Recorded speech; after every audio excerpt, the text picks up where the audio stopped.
6 million murdered, millions displaced. The Holocaust ignited not just mourning but movement. This is how tragedy, ideology, and global power created the State of Israel, and a conflict that never ended.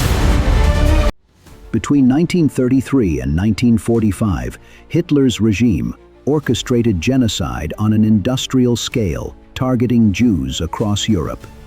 Camps like Auschwitz and Buchenwald became death factories. Families were erased. Communities vanished. When Allied troops liberated these camps, the world saw the full horror. But survivors had no homes left. Many were refused repatriation. Each other's hands, we held our parents' hands. We're just literally torn apart. And in a matter of minutes, I was separated from my mother. Zionism, once an idea of identity, now became an urgent solution. The Jews needed a land to call home. Theodor Herzl, founder of modern Zionism, declared, "The Jews who wish for a state will have it." His dream was national safety and dignity. Other Zionists, like Israel Zangwill, were even clearer. "We must be prepared to drive out the Arab tribes or deal with a large alien population." While many saw a promised homeland, others saw a looming conflict with those who already lived there. In 1903, Britain offered 13,000 square kilometers in modern-day Kenya, known as the Uganda Scheme. Herzl considered it a temporary refuge, but opposition within the Zionist Congress was fierce. Many refused to abandon the biblical land of Israel. By 1905, the proposal was rejected.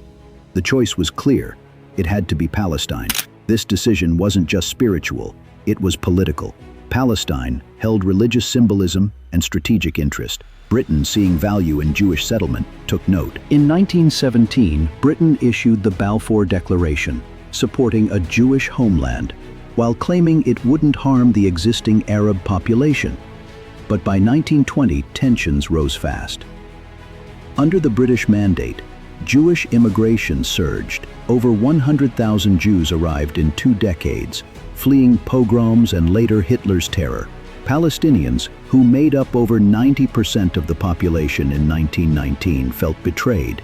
What started as peaceful protests evolved into riots, massacres, and revolt. Britain cracked down. Arabs and Jews formed militias. The Haganah, Irgun, and Lehi emerged on one side, Arab fighters on the other. In 1947, the U.S. backed a UN vote to partition Palestine. Plan: divide the land into Jewish and Arab states. Jews accepted, Arabs rejected. The proposed Jewish state included 500,000 Jews and over 400,000 Arabs. On May 14, 1948, David Ben-Gurion declared Israel's independence. 1948, the British mandate in Palestine is about to expire.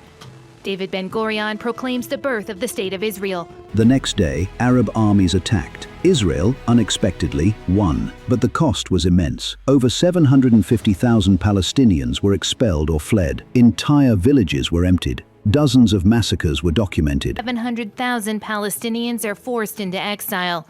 It's the Nakba. By war's end, Israel controlled not just its UN allotment, but 60% of the proposed Arab state as well. Cities like Jaffa, Lydda, and West Jerusalem were now Israeli. Palestinians remember it as the Nakba, the catastrophe, and its refugee crisis remains unresolved to this day. The creation of Israel gave a displaced people a home, but displaced another. It was born from suffering and built through global strategy.